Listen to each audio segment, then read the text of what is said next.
Hello and welcome to my channel. My name is Johan and I'm a typical Dutchman. And in the Saturday or Sunday morning, depending on which area you live, I do a live session about the cost of life and living.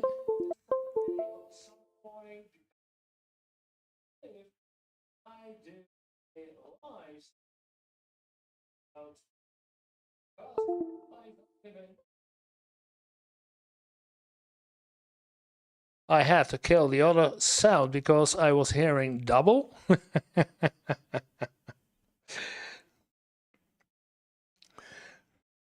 But now I know that the sound is up and running.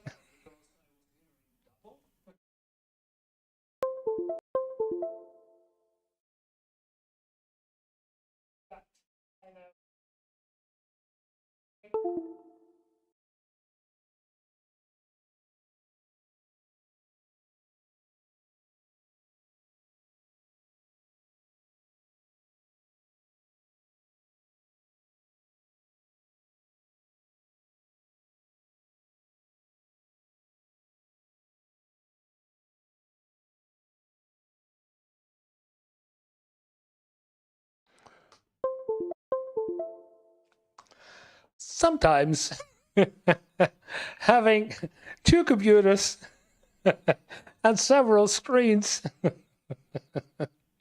doesn't make it easier to navigate between them.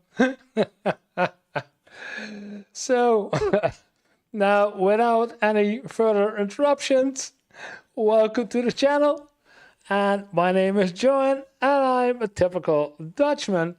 And if you're planning to come over to Europe to live here or for your holidays, or you're wondering why is everything so expensive in the United States in comparison with Europe, then you are at the right channel, because in this channel I take a look at videos from the United States about Americans and about the cost of life and living in the US in comparison with the cost of life and living in Europe. And on Saturday night or Sunday morning, depending on which time zone you're in, I do a live session so that people can reach me, can tell me what they want to see, where I need to react to. Maybe they have suggestions for me. So let me know if you don't see the live version, but you are later on looking back on this live version, then let me know in the comments if there are videos you want me to react to about America or about the cost of life and living in Europe, or the videos about the cost of life and living in America. And usually I do these videos on Saturday or on Sunday morning, and then I do also compare prices, if I see prices, with what I see in the video, how much something costs in the United States, and I try to find a similar product or the similar something in the price range, what you would pay for it here in Europe or specifically in the Netherlands. So if you have any questions about it, then let me know. I'm here, we are here, we're looking at, we have our steady viewer who's always here. Thank you for being here again. Welcome. And I want to start off with thanking all the new subscribers of this week, because I grew significantly. We had almost 15 new subscribers to my channel this week, so it's growing and growing. I'm very grateful for it, for everyone who's joining the channel lately. It makes me very happy to know that I'm making this kind of videos for you out there, and that you really appreciate the stuff that I'm putting in. And that's why I'm here now in the chat, open for chat. Any questions you want to drop about Europe or about the Netherlands, or maybe you have questions for me, Let me know. Drop them in the chat. I will take a look at the chat if I can. Yes, I can. So we'll keep an eye on the chat. And for today, I'm going to take a look at a video that's called America's Cost of Living Feels Third World and People Are Giving Up. And I picked this one because it's a longer one. I don't know if you can see it, but it's a one of 50 minutes, almost 51 minutes. So it fits in the 1 hour or 1.5 hour I plan to do a live session. And it's maybe too long to do in a regular reaction video content. So I brought this one up in the live content. And everyone who wants to react to it, let me know. Give me feedback if you want to see more of these videos in the live sessions. But also, we had a lot of reactions about a video that I brought out this week about the feeling that is that America is a third world country. I see a lot of reactions on it, so it's a topic that is really hot right now, and I know because it's of course, what our friend Donald Trump is doing in the United States. It's not my friend, but what he's doing. So I know it's a hot topic, and we will take a look at this, and feel free to interrupt whenever you want and ask questions. There are a lot of statistics right now that are apparently way worse than they were during the Great Depression. Well, it's not just inflation anymore. It's practically an epidemic. And in 2025, surviving in America obviously is getting harder by the day, and millions of people are feeling it. So let me get this straight. We can't afford rent because rent prices are increasing so much to push us out to buy homes. But the interest rate is so high, you can't buy a home. And also, you're not going to get funded for a home because of your debt to income ratio. Yeah, that's because of your debt to income ratio. So, wondering what this is? If anyone can tell me what it is, let me know. Because this is something that is new to me. I can say that in the Netherlands we have the same. You can get subsidized for renting a home in the Netherlands.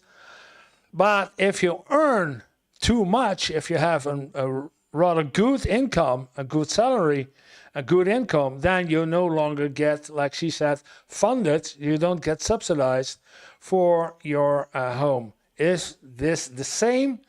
Because this is talking about debt, and the Netherlands is not talking about debt. It is about having enough income to pay your rent.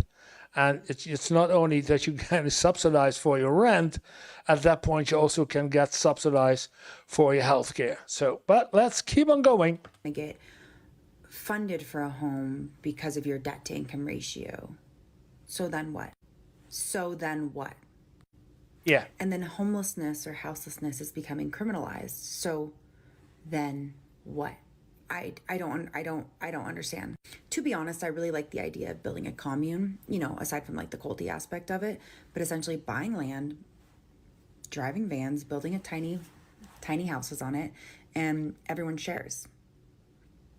Hey everybody, my name is Tyler, and because of the out of control inflation that we're having in our country right now and rent prices being over I've seen this video last week too, so okay. $1,500 a month, I have been outpriced at the rental market, and I live here in my car full time, and I wanted to give you a brief tour.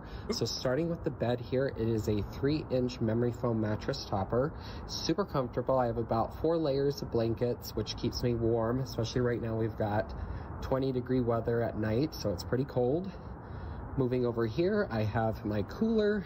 I've had A few people tell me I'm not supposed to have this cooler because I live in my car, but it actually was a birthday gift last year for my 30th birthday, and I just can't part with it. I absolutely love it.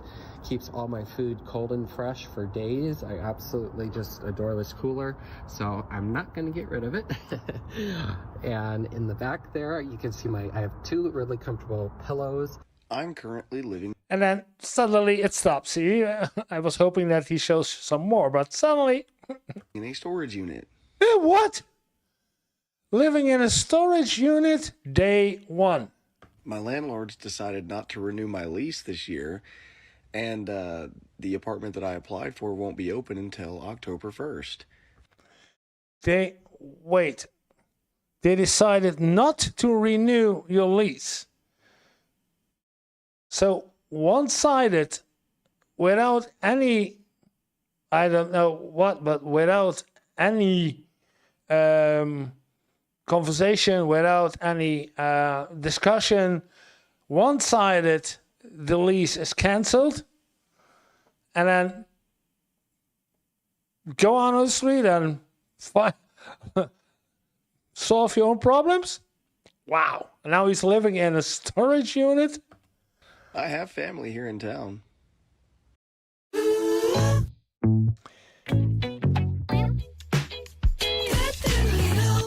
Benieuwd naar wat mijn nummer 1 trainingsstrategie is? Schrijf je dan in voor mijn gratis live training. But here I am, living in the storage unit. And the bad part is your access gets denied after 10 p.m. So if I am to leave right now, I wouldn't be able to get back in. Here's my setup. I got my bed right here. Don't come at me. I'm literally living in a storage unit, bro. And how I lock myself in here to ensure that no one comes in here is I use this rope and I put it under my TV stand. And that makes it to where this door can't open from the outside. I've also dummy locked it to where it looks like someone isn't in here and they've got their shit locked up. So when the employees walk by, they don't know I'm in here. So I'm getting back to my feet, you know? Moving in. Wow. Okay. Damn. To our new space. You can pretty much live in here during the day, and then at nighttime you can't sleep in here, so we gotta go back to the tent. Storage is right next to our tent. It's amazing. And it's climate controlled. Huge. It's absolutely huge. And we're finally gonna have a space to set up all our nice stuff. I reckon that a storage unit is a month is cheaper on a monthly based than a rent. I'm tired. You ready to get this left? My tomato. A little bit. I haven't wanted ice water so bad in my life. Taking all of this stuff out of our tent, put it into this new storage. It's just gonna be a living space. There's not even gonna be storage. Barely. Tell me how we got this fucking weird wall. I'm putting stuff on it. I'm gonna make it my little artwork. We can have a camera in here set up. Oh shit. And I like that this is open. Yeah, I know, yeah. Put up like Christmas lights. So me and my girl testing, we trying to figure out if this is like good enough to be sneaky and hide and stuff. We trying to hide this shit. No, I don't think we should do that. I don't think this is legal, but what other choice do you have?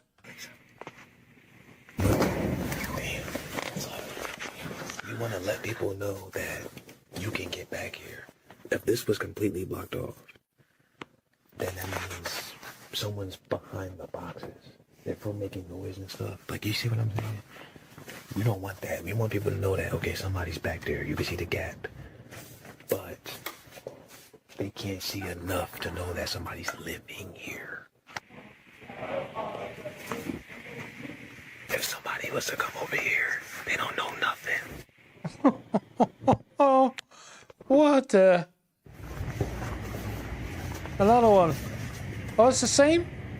Here's my bed. Yes, I do have a bed in here. That's because I didn't want to get rid of it. Shortest story ever told. This is the most important part. This is where I keep my bar. All of my bohemian clothes, all of my 50s pinup attire, my camping gear. By the way, does anybody want a free TV. Someone gave me this and they were walking by my storage and they were like, oh my God, all you need is a TV. And they literally just gave me this 52-inch. So if you want it, you pay for shipping and it's yours. So everybody wants to know how I have power in my storage unit. It's because of this portable power station that I mentioned 5 million times. I bring this everywhere I go. I need to blow dry my hair, flatten my hair, I need to charge my phone, whatever. This is what I use. And it's being charged by car, I assume?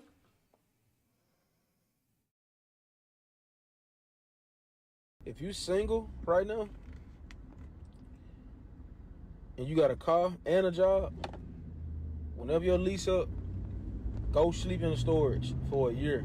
Sleep in your car for a year and stack up your cheese, stack up your bread. A lot of people ain't gonna tell you this, but if you really want to get ahead of the game, you gotta do some shit that you know everybody else is not doing. Yeah.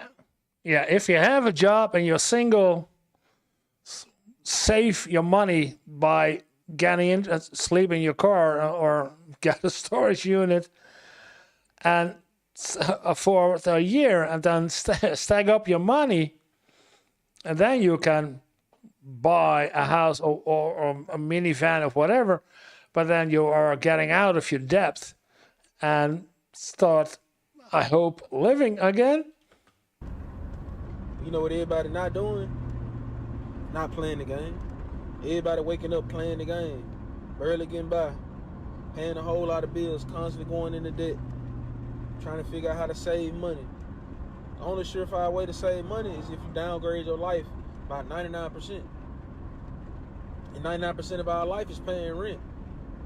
Imagine you not paying $1,500 in rent. No, $1,500 for rent. And I hear a lot of numbers, so I hear cheaper numbers and I did hear higher numbers. For the next 12 months, and you able to save up most of your money. This if you single now, because most of the time, we barely be at home anyway. Most of the time, when you wake up, you go take a shower at LA Fitness. Take you a shower, go get something to eat, and go right to work. Like ain't nothing happened. You can wash your clothes. You can keep your clothes washed at a laundromat. And that ain't nothing. You can keep your clothes in your car, get your windows tinted. Living in a storage unit. I used to work at a storage facility, being that... Wow. Whoa. Let's put out a poll. Start a poll.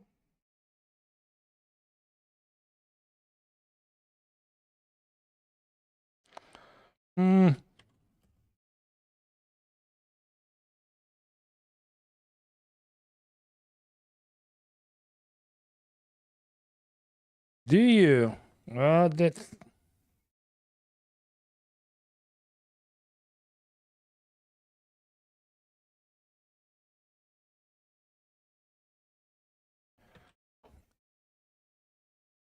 Did you ever, one eat too much, live in a car?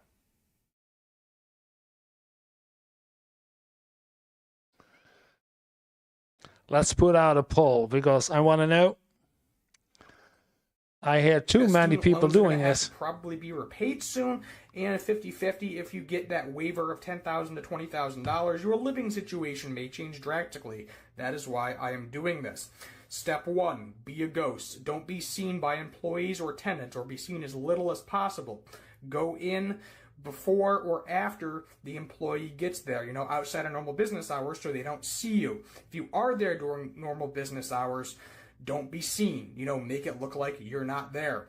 If you're in hot or cold climate, you're going to want to be temperature controlled. Temperature controlled units typically stay between 55 and 80 degrees, meaning that you can stay there throughout the winter and summer and not die, which is very, very good.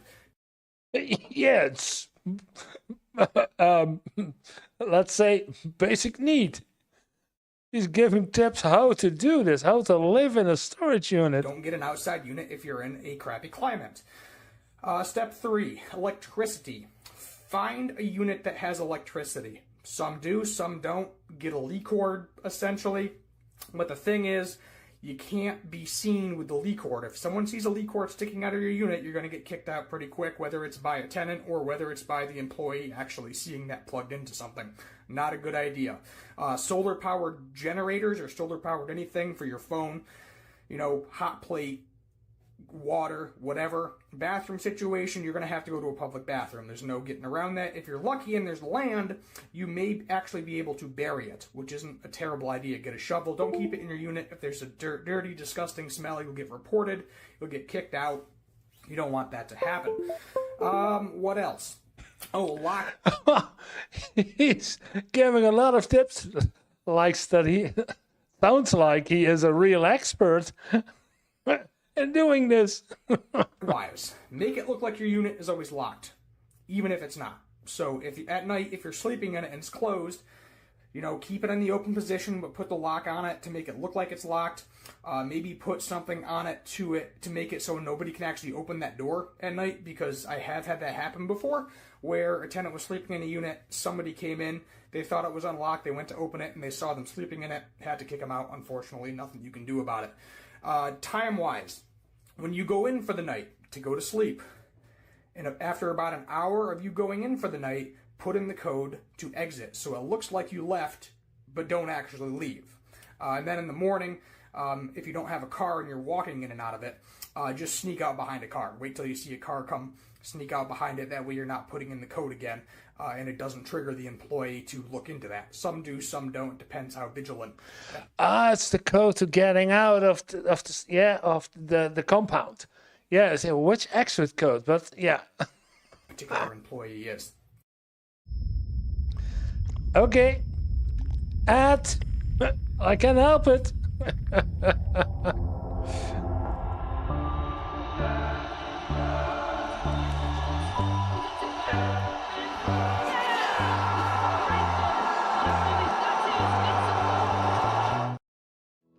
De provincie Professional is trots op heel Limburg.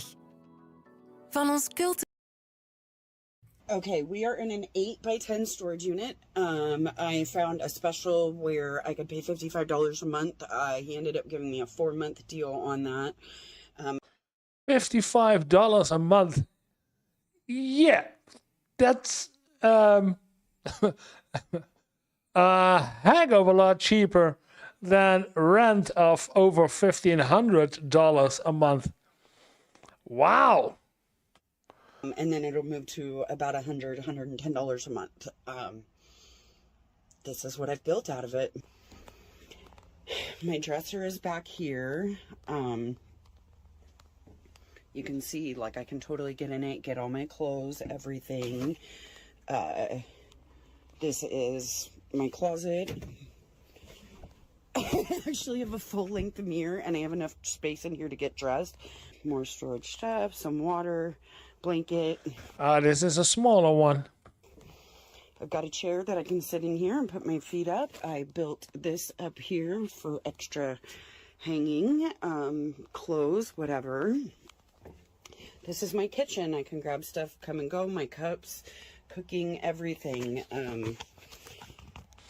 Down here in my buffet is my pantry. This is terrible and hard in such a small space. My pantry down here is actually my bookshelves now. Yeah, but it's a good solution, but it's so sad that people have to do this in the richest country of the world. These are really third world solutions. Inventive, smart, but this should not have been. Wow. So I can pull these out, grab the books that I want and go, put them back. I created another little hallway going this way. I'm waiting on the rest of my pretty storage bins, but this is all my crafting stuff. If you know me, I craft and I sell stuff for extra money. Hi. Family with 3 children found living in a storage unit? Working off of a Get Marty tip, we found the Ashbaugh family living here in the storage unit. Actually, they have 2 units, and they've been living here for a while, for months. You've been here a month? At least. Well, actually, it's coming up on 2 months. You're a strong woman. Jacqueline Ashbaugh tells me it's been 2 months since her husband and 3 kids moved into this storage unit. No electricity, no running water, nothing but a space and metal doors, and they sleep here. What do you do at night? Just leave this open? No, we come in and we close it. Doesn't it get hot? That's why it's open right now. And I can't have him sleeping in there with the doors closed. He'll overheat. Peer back into the storage unit. You can see the mattress where the 5 members of the Ashbaugh family sleep every night, including 3 children, with the steel doors closed, no electricity, and no plumbing. It's illegal. 5 on the same mattress also. Okay. And it's dangerous. The only light from a cell phone. Phone light, yeah, but that kills the battery. You go to that mattress. I got it. I'm about to set it, see how it turned out.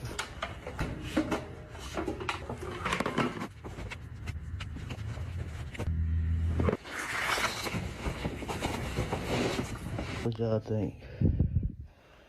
I don't know if the TV gonna be able to. Hey, look. How do you power your TV? See? So it's the air conditioner with the mattress, y'all. So with the air mattress, so I'm gonna have. Wow. Damn. I'm sweating in here, it's hot.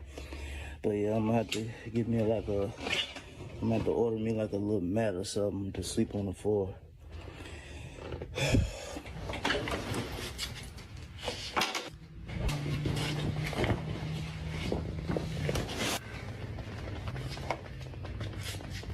Now to a sign of the housing crisis. People are turning storage units into living quarters. Boston Inspectional Services and police, though, are shutting down this dangerous situation. How long have you been living here? About a year. Jose A year?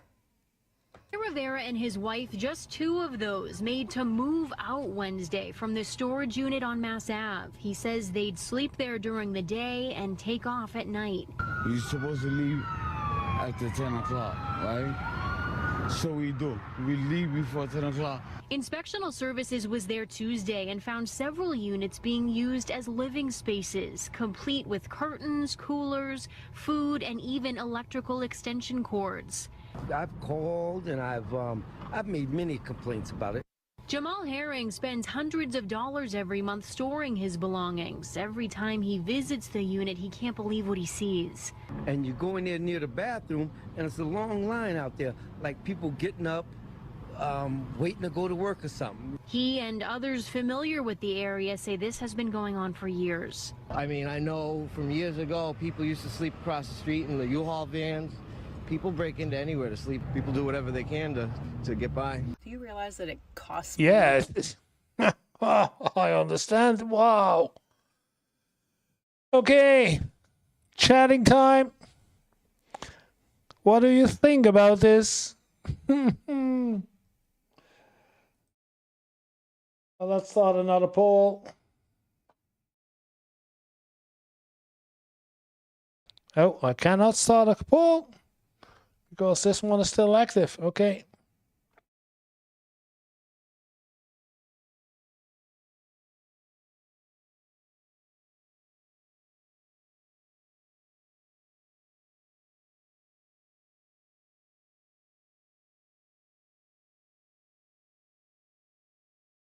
Storage unit.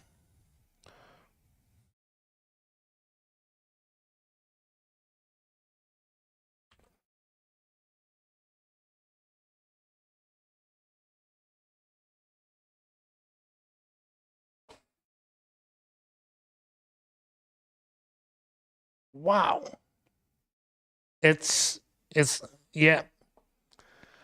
Wow.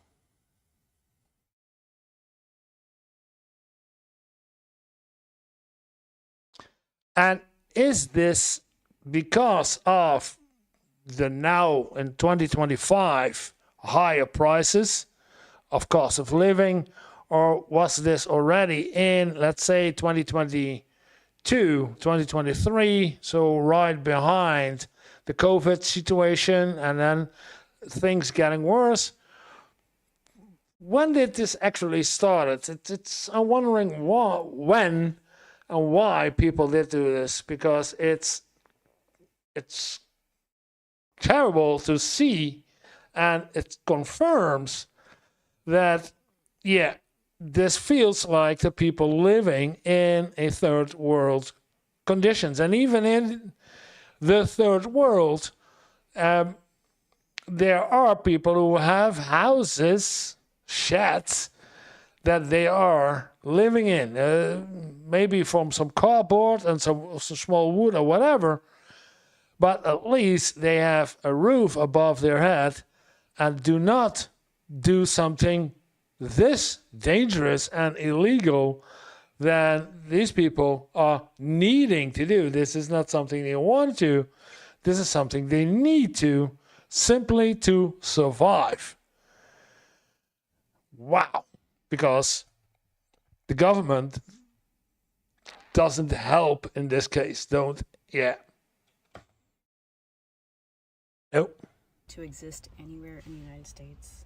Like, there's almost nowhere you can just exist. You gotta pay money. It's either you're renting or you're paying for a mortgage. If you're gonna go anywhere, it's usually you have to drive or take public transportation. That costs money while you're on the way to the place you're gonna go, which you're gonna spend money at that place. Usually it's gonna be a grocery store, it's gonna be a gas station. You're going to work, trying to make money so you can spend the money. Net zoals dropshipping in 2017 de e-commerce game veranderde, staat er weer iets groots te gebeuren. En jij... But like living in an RV or a van in the United States more massively opens up your eyes to the fact that you can't just exist anywhere without paying for it. Like, I'm in a public park right now. Thank God for those, because otherwise it would just be parking lots. And I've even been eyeballed in parking lots just sitting there, like, or asked to move, like, because you're not going in and patronizing? Yeah, okay. Living in an RV, it's the other alternative, and that's, I guess, the legal alternative, because it's living in your car, but I'm not sure if it's, let's say it's more legal to living in your car, I guess, than living in a storage unit. So you can only be in that parking lot as long as you're going to be spending money on the businesses that are there. Okay. Well, I can stay in this park during the day. I cannot stay overnight. I will have to go somewhere. That would be a campground, which I hate. I don't do campgrounds. I know there's other ways. I know there's Walmart, there's Cracker Barrel, there's Hip Camp that's still paying. There's Boondockers Welcome. You're still essentially paying. Yeah, so rent is just getting really, really difficult to afford here in the U.S. People are having obviously a really hard time with finding a home, purchasing a home even, and, you know, just even renting a place. One thing I've seen a lot of people say that they're not willing to live with other people, to have roommates, or to, you know, necessarily even live with family. And I think that's something that a lot of people, you know, it might be very helpful to explore. And it doesn't have to be permanent if you don't want it to be that way, but temporarily it can be extremely helpful and beneficial to each other, because whoever's home that you are living in, if you pay a small amount of rent to them, then that's going to be, you know, mutually beneficial. Yeah, but I reckon that those people are value their privacy more, or B, they don't want to be, don't want to bother family or anyone else with their troubles, with their problems. They won't be, So it's either because of the privacy, I guess, and the other one is because they don't want to intrude in somebody else's life just because they have serious trouble, and they won't, that's more or less. But she giving good tips and try to get help from your family or from friends, but yeah.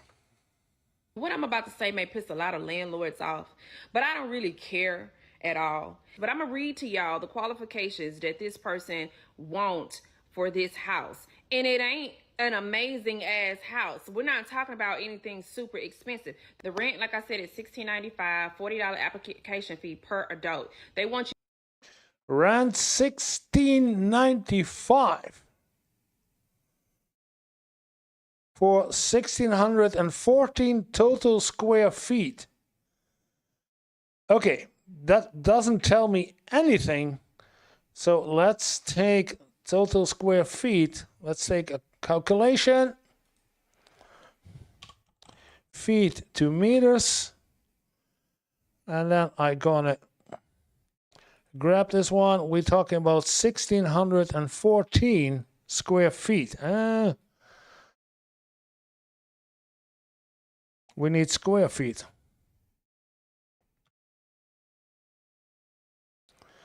Square feet to square meters.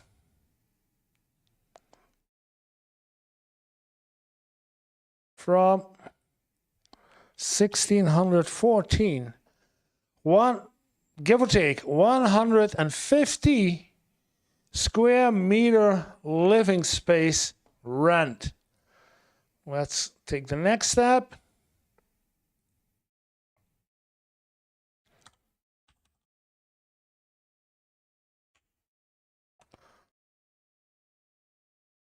I don't want to take this region.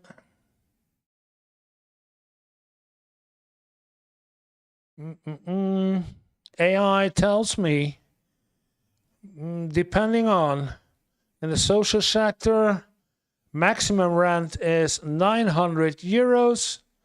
In the free sector,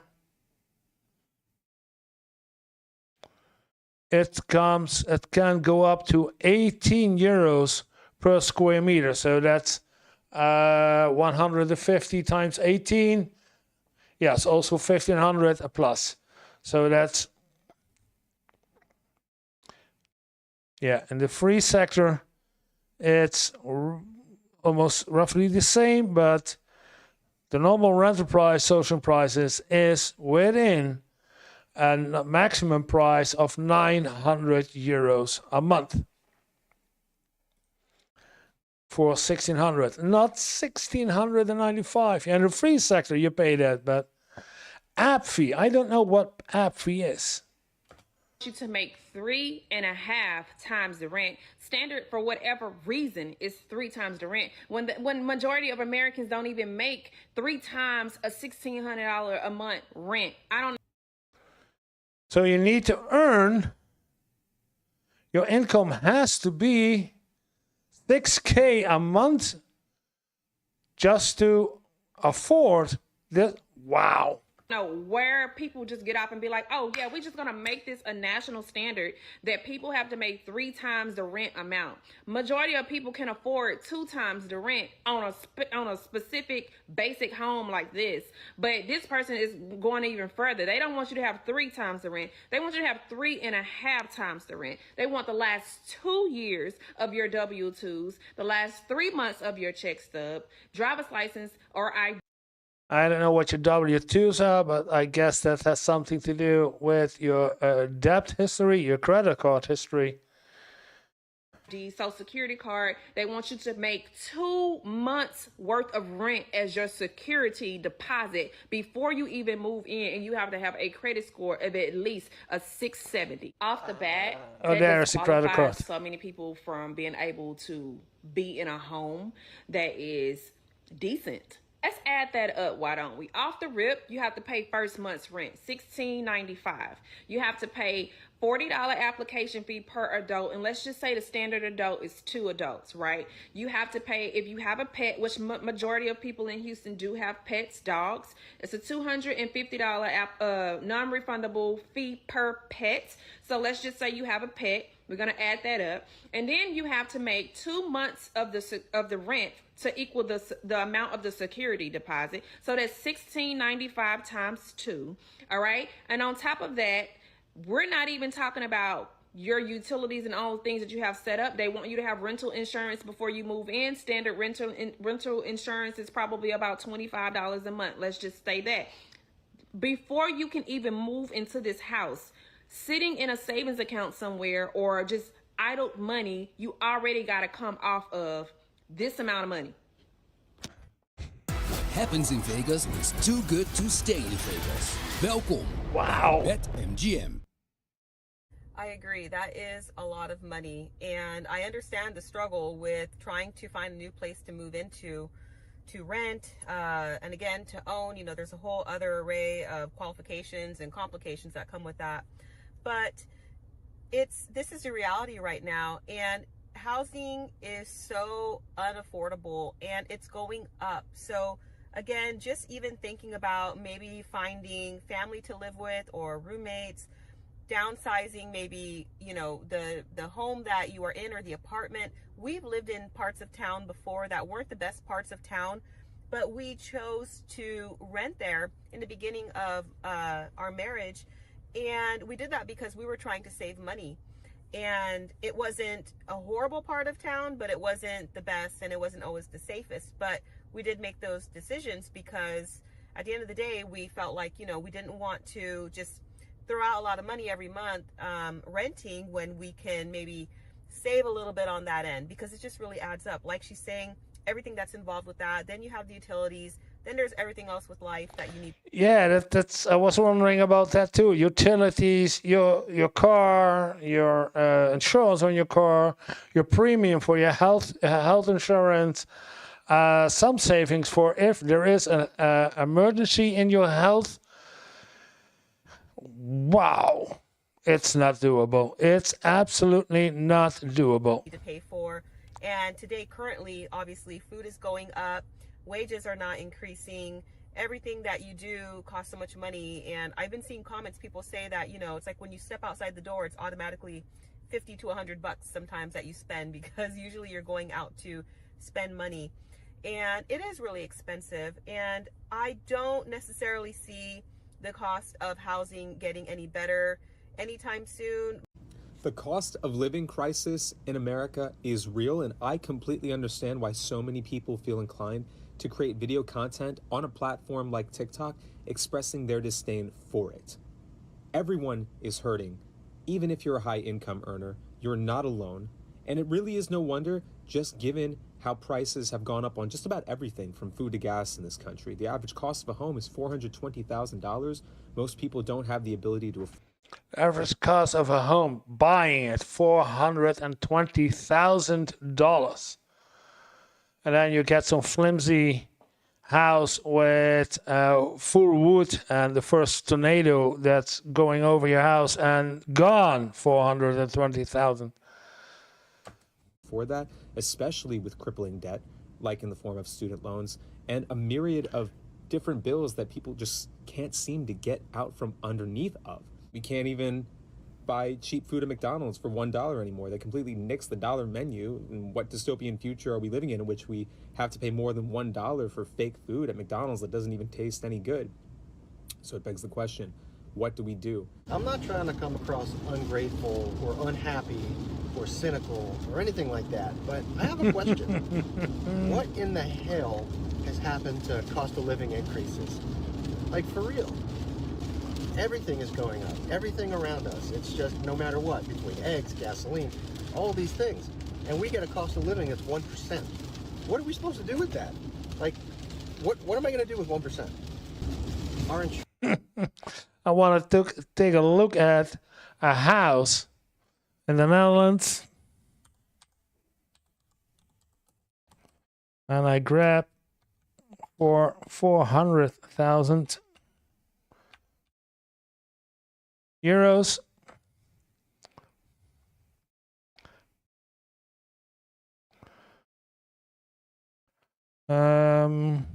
Let's take Funda 6 right under the 400,000 euro.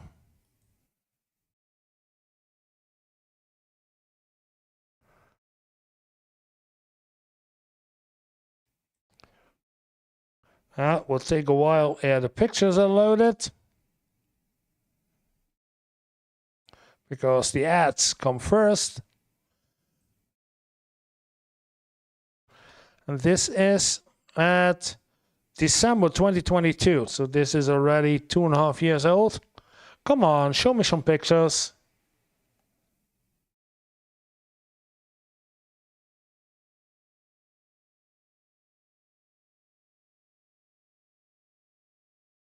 Okay. Plenty of others.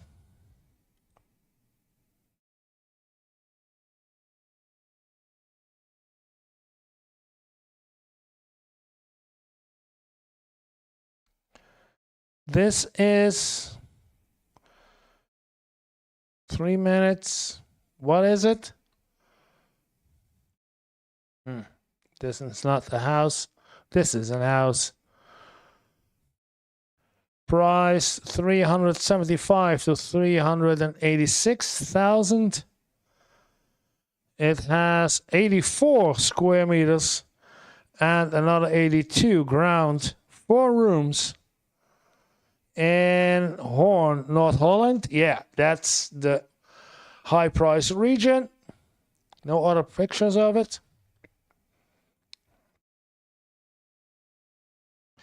Gouda, South Holland, also 74 square meters, 3 rooms, and only 1 bathroom. If you're wondering, I see a lot of houses in the United States, 3 rooms, 2 bathrooms, or something like that. Yeah, this is 244 for 84 square meter living with a 100 on a 151 square meters personal doses with ground. 4 bedrooms, price about 240 to 264,000. It's sad that I don't see any other pictures from inside. There they are. Yeah. So this is the Hornbloem 371.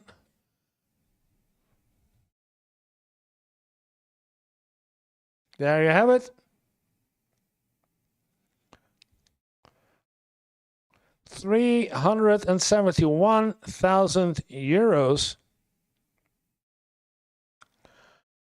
with a looks like a very modern kitchen. God. Yeah.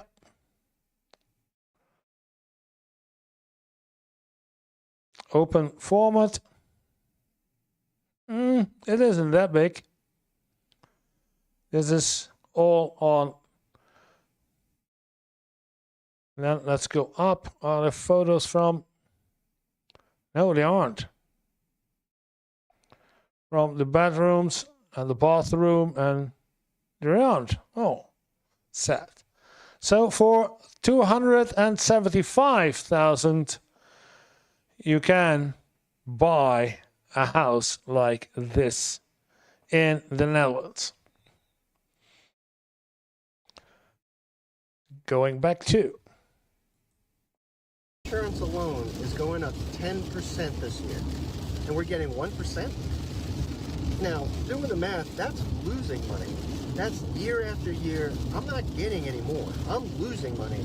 They're taking it away from me. I come from the time back in the early 2000s where a raise was a raise. You get 6, 7, 8, up to 10%, and it was normal. And then in 2007 or 2008, somewhere around there was a period where we got nothing.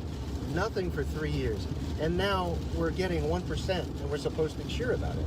I don't get that. What am I cheering for? Am I cheering for, hey, I lost money, the longer I work for you, the more money I lose? How does this keep happening? Okay, like, do I want to work hard in my 20s and then save up, and for what? Like, what are we saving for? Like, I have a car. Everybody has to have a car, basically. Like, you can't get around. There's no buses, trains, places. We're in the U.S. What are we saving for? We can't. I guess for your student debt. Can't afford houses. So, like, what are we saving for? What are you saving for? And so, like, do I want to work? hard in my 20s and then like what? Work hard in my 30s and 40s and 50s and 60s and then try to retire and like enjoy my life. Like my brain is so like already broken out of the matrix that like, why are we even working? Oh. We're literally working to buy shit. Yeah, that's why I work, to buy shit. And that's, I guess, some typical, stereotypical culture is you work to earn money to buy stuff, and to have more stuff you need to buy. You need to work more to earn more to buy more, and that is that cycle is continuous. Yeah, if you're never satisfied with what you have, then yeah, it's a hard problem. Guys, I can't afford it. I can't afford life. I just can't. It's so hard. It's so expensive. It's so darn expensive to live nowadays. I just can't do it.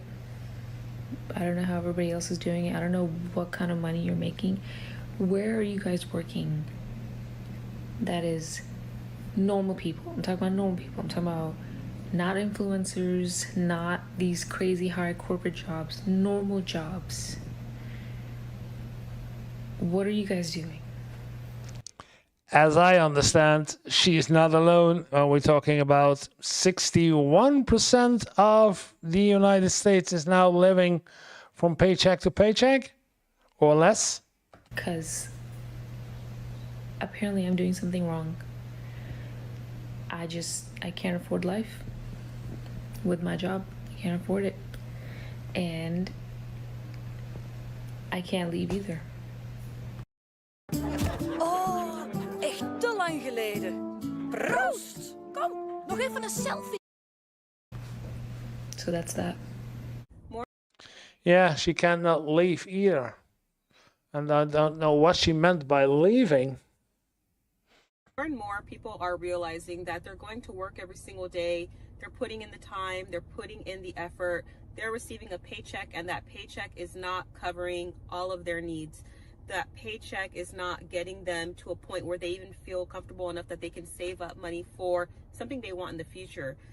And this is just really terrible. I think right now is a time that a lot of people are really starting to second guess and rethink, where do I see myself in the future? What do I see happening? People are moving out of the cities. People are scrambling for side hustles, second jobs. People, I've heard talk about that they're considering that they may start taking up theft, because they don't know what else to do. People are starting to feel pushed into this corner and they don't know how to react. There's people that are talking about moving out of the country because the U.S. is so unaffordable, and they're starting to look at other places like Mexico and other places in Central America and South America and other countries in Europe even. So if you're In Europe, yeah. If they can leave, because that's the problem that I found out this week with the video that I did about student debt. If you have a student debt, you cannot, you can leave, but you still are connected to the United States until you have done and finished your student debt. And going to Mexico or Canada or some in the middle Americas, somewhere, your cost of living will go down until you can pay more of your student loans. Yeah, I understand, but that's the connection that there is. You're thinking, hey, this is really getting hard. Are other people going through this? Yeah, a lot of people are really struggling right now. We've been living frugally for years, and even we've been seeing that there are things right now that we have a hard time getting around, when it comes to buying things, because we need to get certain items and then the price is just so high. And of course, with the tariffs, things are going to go up even more. But it's really concerning what's going on. That's why I'm such a proponent of trying to cut back, live below your means as much as possible, move in with family, Don't have a brand new car. Get rid of that. Get something used. Don't get into more credit card debt. If you need to find some type of side hustle, something that you can do on the side, even though nobody wants to work a second job, but just relying on your own one income right now is not necessarily reliable. So thinking outside of the box and what can you do on the side, even if it's babysitting or cutting lawn or doing something that you are skilled at. Dog walking, I believe that's something that is possible in the United States. During the weekend, it can add up. And I think it's just something that it's kind of a reality right now, especially for a lot of Americans, because wages have just not kept up and the cost of everything is increasing so much. This is how screwed up the middle class is in less than 60 seconds. I got a friend, him and his wife make... Yeah, I've seen this video. He's talking about 75K and they cannot survive. About $120,000 a year each. 120K each. They're very educated, very smart, very hardworking. Not the average American, but we're going to go off of them. So they make $120 a year each. That's $240. They have a credit score of almost 750 combined. They can get a house for a 3-bedroom, 2-bath for around $5,000 a month. How is a basic middle-class person supposed to live and afford a 3-bedroom, 2-bath house in Washington State when it's $700,000 and it's $5,000 a month, and a basic family makes probably roughly $80,000 combined, if not $120 combined, and that's at $60,000 a year. So if you make $60,000 a year, you and your wife combined, you still cannot afford to live in a 3-bedroom, 2-bath house if you're middle-class American. I told my... Yeah, there are no middle-class Americans anymore. It's either you'll be in the 1% or you are in the working class. There is no middle class anymore, as I understand from a lot of the comments that I've seen lately. Myself, I would never cry on the internet because I think that's so lame. But I just got our rent renewal thing. Seen her too. Wow, this is hot. For our apartment complex. And it's going up by $300 a month. Yeah, $300 a month. So again, without consulting, without informing, without what do you think, and just simply, it is an apartment complex, so everyone in that complex has to pay suddenly $300 more. And let's say that there are 10 or 15 persons, let's say 10 because it's easy calculating, then the homeowner or the landlord earns suddenly $3,000 more a month. And in return, he does what? $300 for a 1-bedroom apartment that is not updated in any sort of way. And our complex doesn't even have like nice amenities. Like we have a tiny pool and a tennis court. Like this is not a luxury apartment complex. We already pay with all the fees and everything included $2,000 a month. And now we're going to be paying $2,300.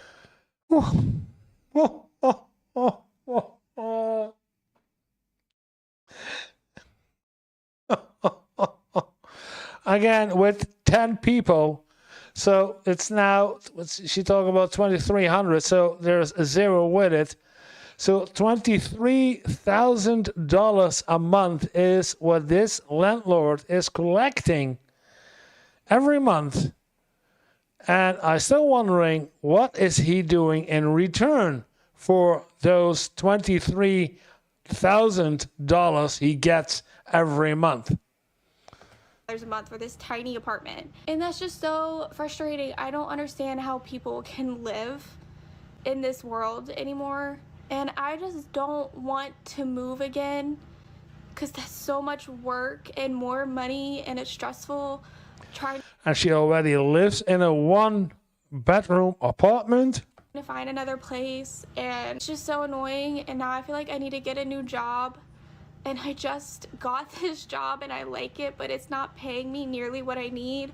And so now I'm gonna have to go through applying to jobs again, which I did for like a whole year plus until I found this job. So I'm gonna have to go through all of that again. It's just not fair. I am so tired of living my Oh yeah, I've seen her too.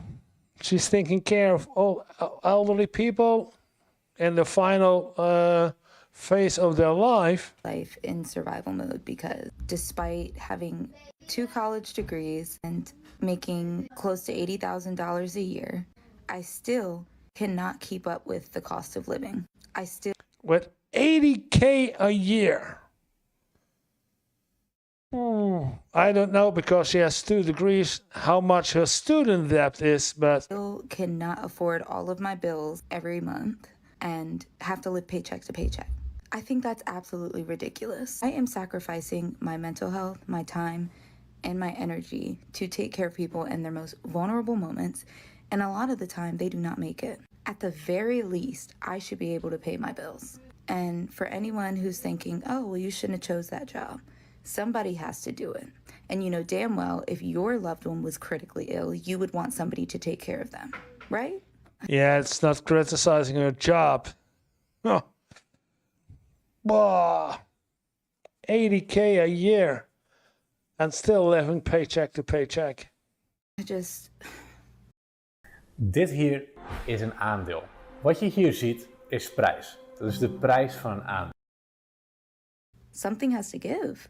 I think what we're going to start seeing even more than what we already are is more of an exodus out of these very expensive places to live and exist. A lot of people are in states right now that have a high cost of living, and there are still plenty of states here in the country that have a lower cost of living. So starting to think about what kinds of places that could be.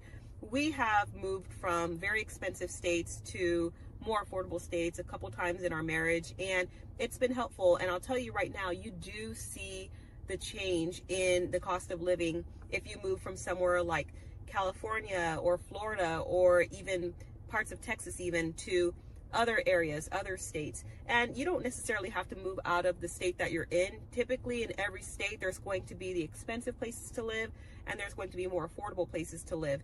Now, some states just kind of overall are more expensive to be in, so that's why I say maybe start looking at other states. We currently moved to Oklahoma from Texas, and we've seen already a reduction in costs for several things, particularly housing. And it's just something that I think people need to do. You know, when the cost of living is really high, you need to migrate, you need to move if you can. If you can move, if you can afford it, because you need to save money first to move. And secondly, I see in the comments of the videos that I did lately that those states are mostly the cheaper states are the ones who are more vulnerable to natural disasters like heavy flooding or tornadoes or a lot of snow, and that's why they are cheaper. So Can't afford it, and if you don't have another way of surviving where you are. So people have been doing this for generations. Some people leave the country completely, other people leave the state, other people leave the area that they've known and maybe grown up in, and they've been there for many years. Listen to me. I will never be able to afford a house. Okay, you're concluding this because? I will never be able to afford a house. Home prices are rising nationwide as inflation remains stubborn and mortgage rates remain high as Americans compete for fewer available homes. Home prices in March were up 0.4% compared to February. Now that's the second month in a row that we have seen gains. My parents' house that is $195,000 back in '96 is now back up because and compared to compete for fewer. U.S. March home price rise 0.4% month over month. 0.4% month over month. Schiller index. And what is he talking about? How did my parents have? Oh, my parents have 3 children. In March, we're up 0.4% compared and to a 4-bedroom house. February. Now that's the second month in a and row. 2 vehicles. That we have seen gains. And only my dad worked. Oh, that's why what he is wondering about. How could they do that? And nowadays, it would be impossible to do. My parents' house that is $195,000 back in '96 is now worth like $500,000 to $700,000. My children will never be able to have the life I live because I can't afford to do it. I don't think any of us thought when we were growing up that owning a home would be a luxury. Like maybe we thought it would be a bit difficult, but not like a luxury that basically only the rich will be able to afford. No one that works a full-time job should be facing homelessness. And that's what my family is facing right now. I'm being completely radicalized by the rental housing market right now. I cannot believe that you can pay over $300 in non-refundable fees just to apply for an apartment. You're kidding me? $300 non-refundable fees just to apply for an apartment.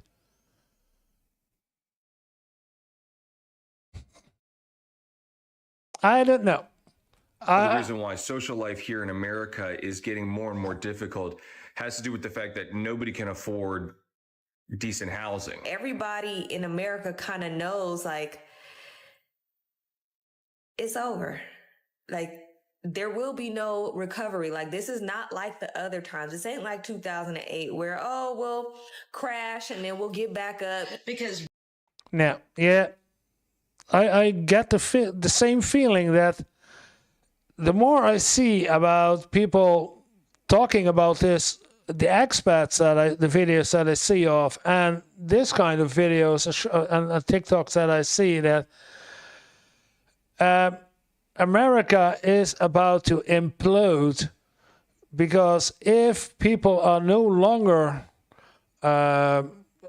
able to buy a house, rent a house, and have to live in a car, and they cannot or are not able to work because they are ill, or then they cannot buy stuff, whatever stuff they need. If they cannot buy, that means that the consumer price index, the CPI, will go down, and the big companies who now have profits, big profits of people buying stuff, if they cannot buy anything more, then their profits will go down, and then they have to choose either bankruptcy or drop the prices. Somewhere there will be, and I guess this point will be reached very soon, that the market collapses inside America. It's imploding because people are not able to buy anything: a house, a car, food, a phone, study. They cannot afford anything, and then the market will implode, and will be worse than the Great Depression that there was. It's the CPI. I'm don't following it anymore, but the CPI versus the RLC, the real living cost index, are not the same, but the CPI is dropping, and I guess it will drop more and more. I don't know what the CPI right is now. I can look it up. US CPI, April.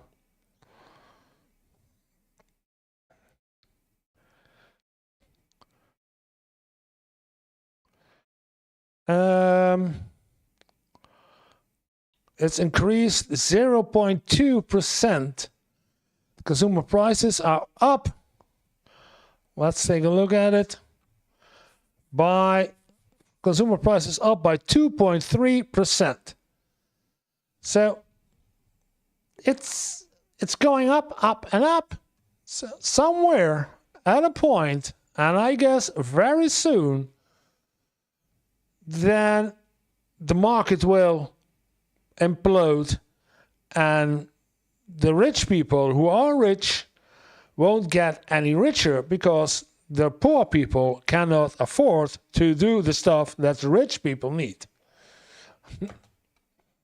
Right now, this economy, this world is set up to make average American families fail. And I'm appalled that our particular kind of capitalism not only fails to deal with the housing problem, but somehow routinizes it so that the homelessness is blamed on the homeless, blaming the victim kind of, because I can see why a society does it, because if you're such a failure at providing this basic human need, you better blame somebody, because otherwise you risk blaming yourself.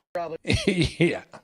Oh, we don't want to take a look at ourselves as the government. We are not to blame. We are not. No, it's your fault that you are homeless. Yeah. It's going to make some people mad, but I don't feel like 90% of us make enough money to even worry about the economy crashing. Everybody is like, the stock market's going to crash. Share prices are going down. And I'm like, I never got a share in the first place. Yeah, he's right. They don't care about if the share prices go down or up. Yeah. Housing market is plummeting. Maybe I'll finally be able to afford one.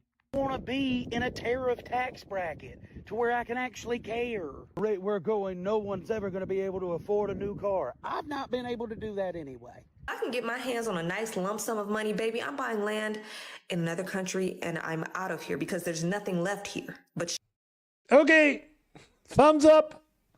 Go. I don't know where you want to go, but it's a good struggle. Hi there, my name is Tyler, and even though I work between 50 and 60 hours every single week, I am homeless living here in my car because of inflation. There wasn't any help to keep me in my 50 or 60 hours a week. My apartment, even though I paid my rent on time for 3 years. I got behind just 2 weeks because I lost my job for reasons outside of my control. And I called the city, I called the county, I called the state, I called charitable organizations like Salvation Army and churches, and I was told time and time again that there was no help for me. The most that was given to me was being put on a 7-year wait list for possible affordable housing. I believe that this is wrong. There's so many hardworking people like myself, tens of thousands of hardworking Americans that are out here trying to survive, but we can't afford a place to live anymore, and we're being forced to live in our cars, and I believe that is wrong.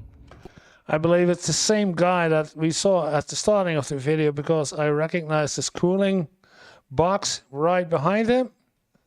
More and more people are ditching their houses, they're selling their things, and they're moving into RVs and vans. And it's not just a thing for retired couples like it used to be.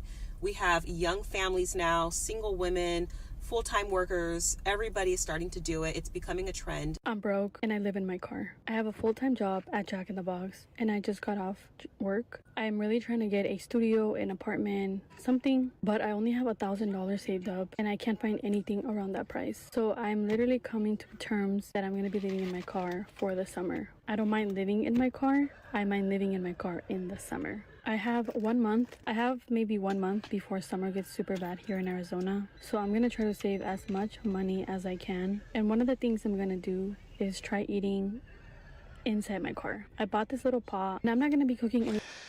Is that legal? I don't know, because I saw some about talking about bad cops. I don't want to go into that rabbit hole, but that it's not legal to live in your car, to sleep in your car. Anything crazy, but just things that are easy for me to cook. I do have a fridge now, so I can now cook sandwiches, maybe ramen, scrambled eggs, and I should also probably start eating a little bit healthy, but I've been craving this ramen for a very long time. And if my car ever gets super hot when cooking, my car's a convertible, so I'll just open the hood and let all of the smelly ramen come out through the top part. Well, now I'm gonna enjoy my ramen and watch TV and then go to sleep because I work tomorrow. So we're a family. Yeah, living in a car, but I don't know what time is it, but she could have cooked outside her car, making dinner. Then you don't have the smelly stuff inside the car. But it's sad. It's really sad that people are living in a car. 5. Or in a storage room. And we live in an RV full time. And unfortunately, this is the case for a lot of people with today's economy and inflation, and the cost of housing is just astronomical, and it's causing a lot of people to financially struggle, which makes it surprising when I get so many hateful comments pretty much daily telling me that this is not appropriate for kids, pretty much child abuse. Or one comment said, if we can't financially provide for our children properly, we should have never had kids. Wow. Damn. Okay. Feeling sympathy is the number here. Wow. Empathy. And she's living in her RV, but this doesn't look like an RV that she's in. This is a real home. But getting hate comments that this isn't a way for living for your kids. She really knows that that isn't the ideal situation to raise your kids, but they have no choice. And then putting on such a comment on her, forget it. Ignore. Pretty sure she's deleted her whole thread now, because hopefully she realized how idiotic that is. Yeah. Because God forbid you have children when you are doing well financially and hit hard times and start struggling. I guess you just should have never had children to begin with. She has beautiful blue eyes. Wow. I don't understand people. But anyways, those people don't pay your bills. So you do what's best for you. If you can't afford your rent and you can't afford your mortgage, then you do what you need to do to survive. And an RV is not the worst thing. It's honestly been so great for our family. It has freed us up financially, which has been amazing. And our family's closer together because of it. I'm wondering, it's an RV, but don't there are also trailer parks? Something like that. People who have a trailer park are living in a trailer park. It's an RV is of course a vehicle that you can, but there are also trailers and trailer parks. Is that still a thing in the United States, or is that a done deal? And what does it cost to park your RV in a suitable park for RVs? You have to pay something, I guess.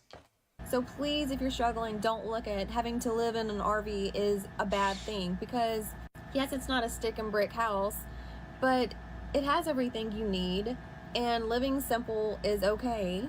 We don't have to glorify having excessive amounts of things or space, because that's not a need, that's a privilege. So us living in an RV is helping us in the long run, as we're able now to really put back and save money to be able to hopefully one day purchase a house in cash and not have to have the weight of a mortgage over our. Yeah, that's what I was thinking about too. If you can afford to live in an RV, that's the first part. If you can buy an RV secondhand and you can afford to live in an RV for 2 years, for example, in those 2 years you can save up. If you still have a job, you can save up and then go on to a better RV, or going up to, and then make the step on the ladder, or leave, get the out of our head hanging all the time. This is what living in my car looks like after a 12-hour shift.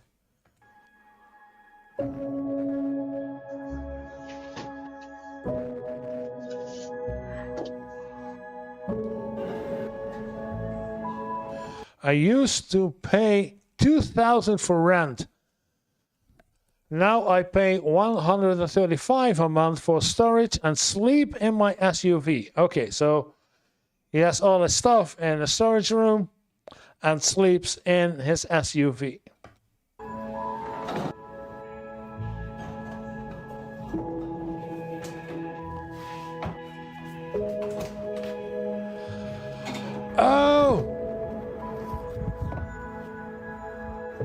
Oh, so he has a 12-hour shift, and after the shift he has to prepare his car with the stuff from the storage room.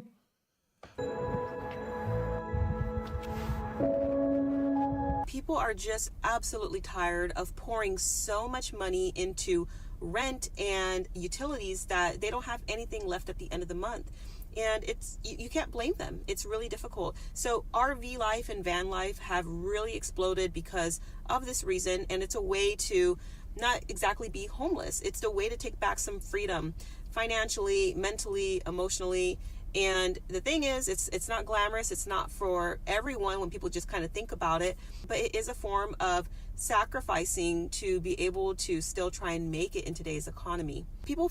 Yeah, it's hard to do. It's not simple to yeah, assuming in all the situations that you still have a job, so you still have some kind of an income that you can save for a better life, to get rid of your debts from your car or whatever, and get rid of your student debts, and save up for a year or 2 years to get a better car, to get an RV, and then maybe after 3 or 4 years you are able to afford a real house.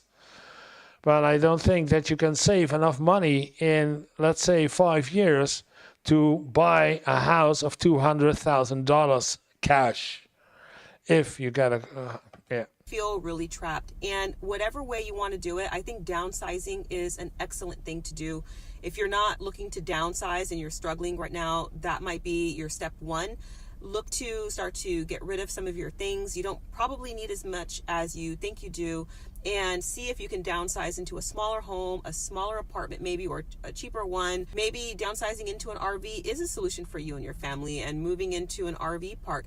A lot of people do that, and they use that time to get on their feet, and that is okay. And the more you downsize, the more you're going to want to also learn how to DIY a lot of things yourself. Get on YouTube and look up videos on how to do things, because you can save a lot of money if you do things yourself and not just outsource every single item to other people.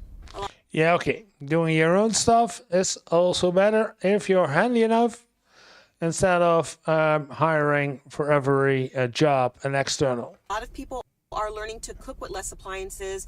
They are cutting back on water. They're trying to reserve some of their electricity use, just even practicing to go without certain things, because, you know, when you live in a smaller environment, you don't have necessarily the same amount of modern conveniences as when you're living in a regular home. And the positive thing right now with living in an RV or just downsizing and moving somewhere cheaper is that there is a lot of remote work available. It may not pay as much depending on what you do as something else that, you know, you find in the city, but it can supplement your income, and it can even provide for your basic needs, because your cost of living does typically go down. And something big to really focus on is to really make sure that you are researching the state that you live in or that you want to go to, and the city rules, because not everywhere invites van life, RV life. You really need to know where you can go, how long you can be there. You can't just, you know, necessarily boondock anywhere. And it's good to be informed before. Also checking out these RV parks, because that's what I'm talking about, the legal part, what is legal or what isn't. Sometimes you need to get on a waiting list. Sometimes they have, or a lot of times they have regulations on how old the RV can be and things like that. So you really want to be educated, you know, going into this. And even though RVing and living just not in a regular conventional home can be a solution for a lot of people, you also need to make sure that you know how things are going to work when you are just kind of on the road or you're going to different places. If there's a limit on how long you can be somewhere, what the rates are, do rates change seasonally in different places, things like that. Welcome to America, people. Welcome to my new home. Welcome to America. This is what a 52 single with 2 good jobs and NH looks like. NH. I do not know what NH is. In the woods. I just got my house set up. I have 2 jobs. And in those 2 jobs, I currently make more than my ex-husband and I made in the first 10 years of our marriage combined. And yet... Wait. She and her ex-husband made... yeah, okay. I can't find a place to live. There's multiple issues at play here. I was living in a seasonal place that I had to move out of this week because it's like a summer cottage hotel place, and she needs to make money. And that place was $1,800 a month, and I still had to pay to 1,800 or 18, because she's telling something else versus what she's saying, what the subtitles are. place, and she needs to make money. And that place was $1,800 a month, and I still had to pay to put my stuff in storage. What does a girl do? I'm not going to quit my job right now, or jobs. No way. So I already had camping equipment from during the pandemic. Figured, why don't I attempt to romanticize this shit out of my life and make my home outside for the summer? Because otherwise I'm just going to cry. And I got pretty twinkle lights, so it shouldn't be too terrible. The issues are there's zero inventory, too many Airbnbs, sitting empty no less, people in big houses and only one person living there, people owning multiple houses and not living in any of them, the fact that I'm 52 and single and people don't want to rent even a one bedroom to a single person. And can I blame them? As much as it sucks, what if I lose my job? The world's losing their jobs. At least if they rent to two people, there's a chance they'll get their rent. So even if I can afford to pay to live somewhere, I can't find a place. This isn't ideal when you're working two jobs, and it's not super close to work, but it's fine. There's no traffic. But I'm 52 and single and living in a tent. A lot of Yeah, and America is big, the big America, so living off grid with a tent somewhere, I don't know, that's a good way to hide, to get ghost, and nobody finds you that you're living in a tent. And maybe make a living there and start with some smaller adjustments and a small, I don't know, a chair building from wood, and from a chair, I don't know, making a bath, I don't know. A lot of people wonder what it's like living in a canvas tent. So let me show you. We cook just like regular people. Rent on the land, $300. Gas, $50. Electric. Propane, $100 for the heat. Electric, I assume that she means she needs $50 on gas to have the, how do you call it? The, I lost the word. I know what I'm talking about, but,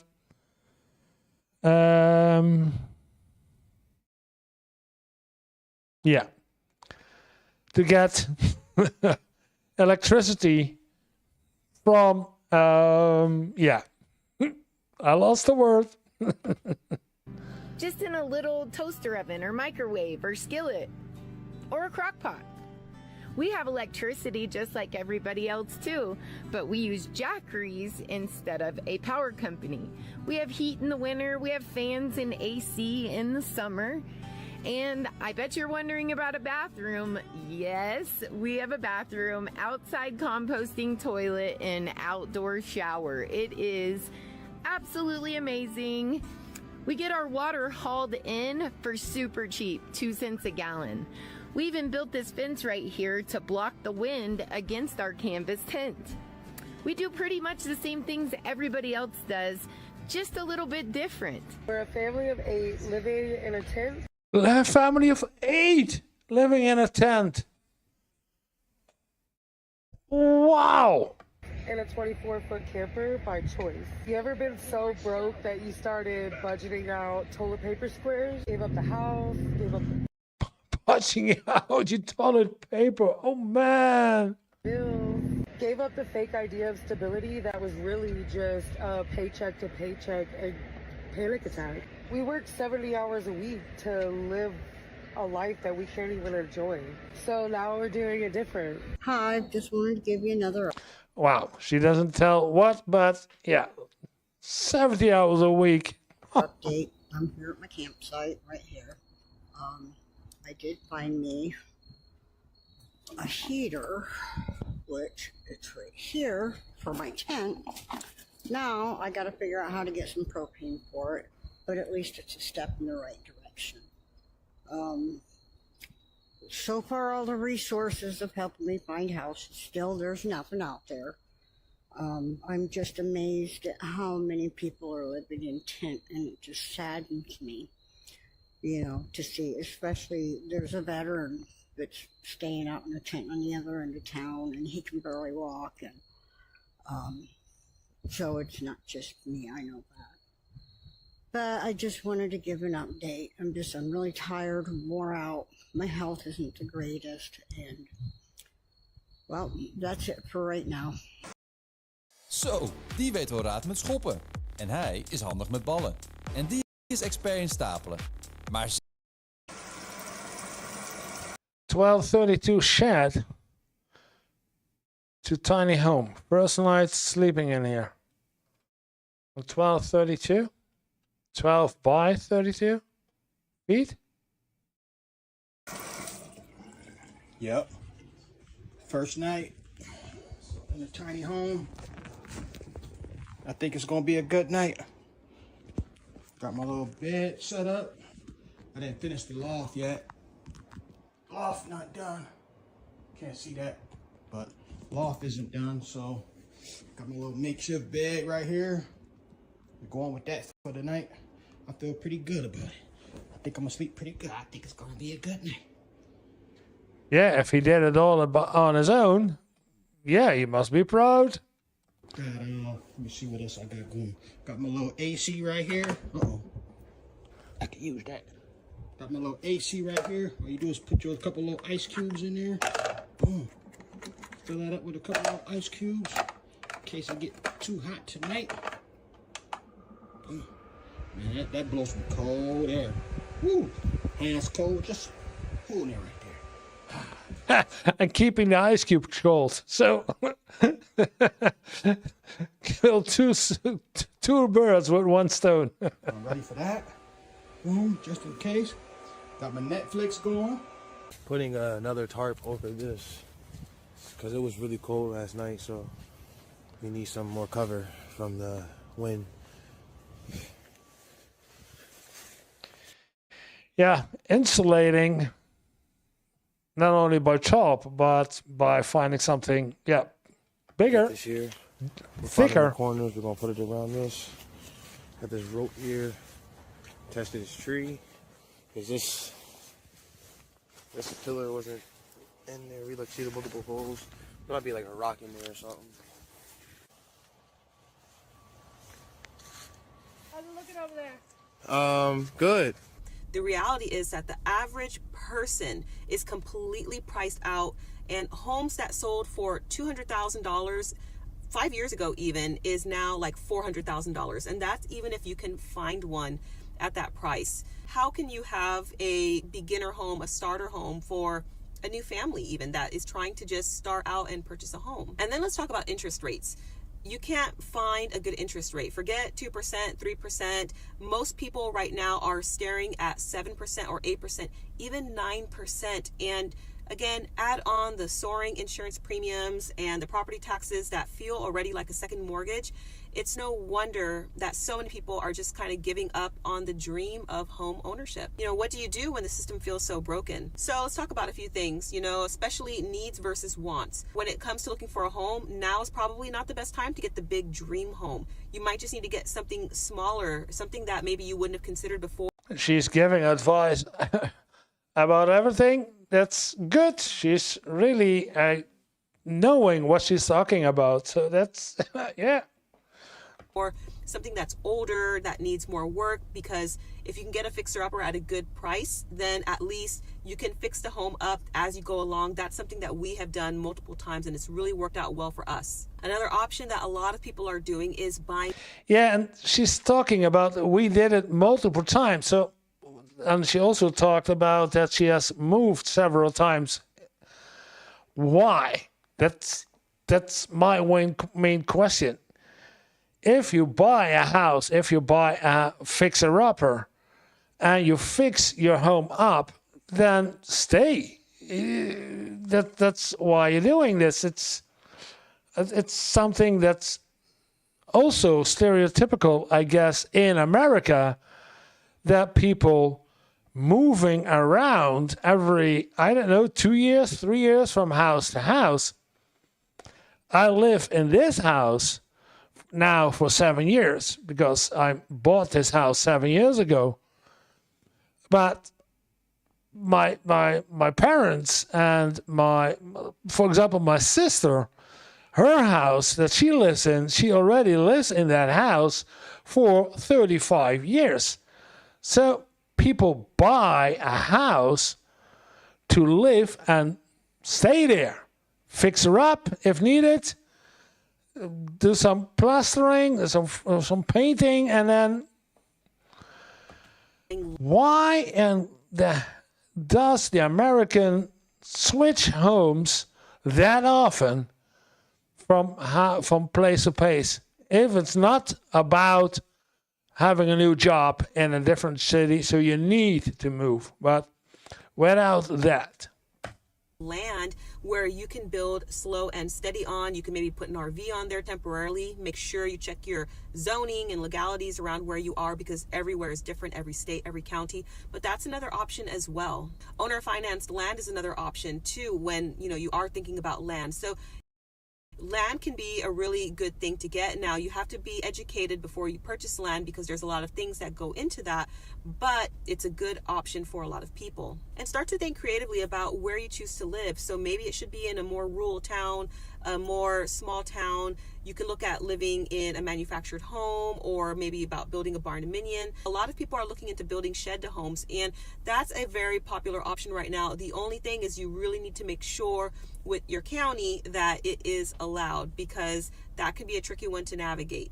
Also, a huge thing would be to strengthen your finances, pay off small debts, boost up your credit score, start putting together an emergency fund. That means having at least whatever you can do put aside for a rainy day. So if it's $200, $500, $1,000, $5,000, whatever it is that you can do, start putting that money aside, because things can happen at any point in time, and you don't always want to have to rely on credit cards or maybe reaching out to family. You want to feel like you can take responsibility for yourself. And it's not easy to save up large pots of money, but whatever you can do, just start putting it aside and start saving that. This is a great thing to do, especially if you're not in the market to be able to purchase anything right now. Maybe financially you can't make any moves, but you can start to put some money aside and work towards saving up for eventually, whether it's an RV to put on some land, or you want to build a shed to home, or you want to put a down payment on a home, whatever it is, but you need to start putting some money together and save for that. And there is absolutely nothing wrong with teaming up with family to just basically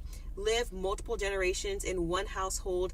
And you can do that with family. You can also try and do it with friends, but try and do that to split the costs of wherever it is that you are dwelling, because you can carry the burden a lot easier if it is split up amongst multiple people. I know it's not something that people are doing now, but it is something that has been done over past generations, and it was a very common thing to live, especially with family, in a multi-generational home. So stay encouraged, because these times are really hard for everyone, and it's not a type of season where it's a one shoe fits all situation. Not for sure. Not in the long shot, I would say. Yeah. Wow. If people have to make different creative decisions based on what is right for themselves and their family, and it's not going to look the same for everybody. So some people will choose to not purchase a home and rent. Other people are going to move in with family or friends. Other people may choose to buy an RV and do that route. It's different for everybody, and that's okay. So stay encouraged. Leave any comments down in the comment section below on your thoughts, and I hope to see you in the next video. Take care. Yeah. Ik ben vet jaar van uw werk. Wow. En ik steun. Yeah, okay, let's finish this. En voor u vragen dat ook te doen. Yeah, she's giving a lot of tips for people watching this. She's good. She has experience. You can hear that she has a lot of experience in handling this and giving good tips about it, while I'm bothered by a fly all evening. Go! I will kill you! Yeah, she's good. She's giving good tips.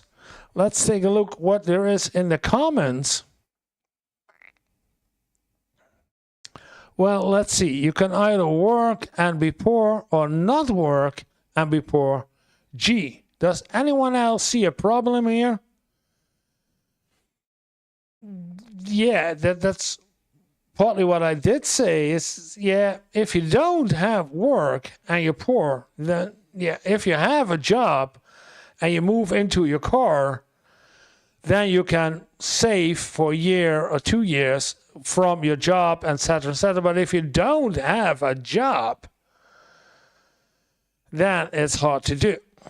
I think that in the replies, yeah, the working poor, exactly. I came to years ago, my choices. I can be exhausted from my work. Come on, move from working all week and be broke, or I can just be broke and not exhausted from working. Yeah, okay.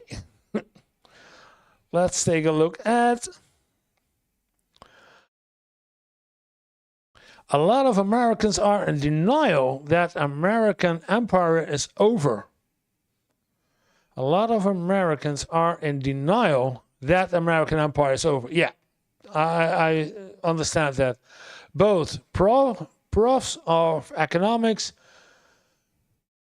Michael Hudson and Richard Wolff, spell it out in a simple terms, giving a history lesson as to why America is done as a power. People are better off getting out of America while they still can. If that's not possible, they should start cooperating with others to form communities to look after each other. Alone, you become a target. The last Great Depression lasted 10 years, not the 2 weeks people keep thinking that the downturn will last. It took 10 years, the last Great Depression. And it's coming up again. Yeah, leave while you can, if you can. Survival mode is extremely exhausting and depressing. Can't even afford the bare minimum essentials. Shelter and food should not be luxuries. Yeah. It shouldn't be. Middle class in America, living in your car, sleeping on a dog bed. Gee, we don't know why the repopulation is dwindling. That is one way for the rich to make sure they inherit everything. Yeah. Wow. A lot of replies. 8 days ago, I have 4 working adults in my home and we're struggling to keep groceries in the house after rent and bills. 4 people working and still not enough to get by every month. Wow. It's hard. I've seen a lot of videos lately about it. It's really hard. And I sympathize with you all. And I do agree with that this is what is happening. A lot of Americans are in denial that it's over. That America is the greatest country in the world, is no longer the greatest country on earth. And they don't realize that, or they don't want to realize that.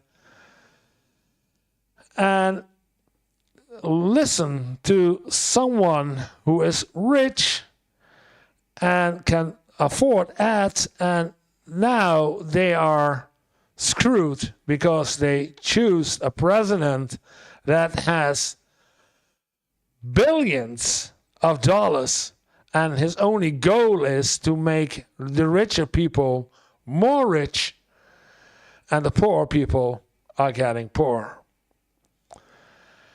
Yeah. I'm stunned. Well, it was a 50-minute video for today. I did it for the live session. We had 18 people viewing the live session. Thank you all for viewing. This was a great day. And again, thank you all. I don't see anything in the chat. I was looking at the chat, but no chatting, so no questions from you all. And I hope you enjoyed. And I hope to see you all again next week. Same time, same channel, same people. Only me. Thank you for watching and see you in the next video.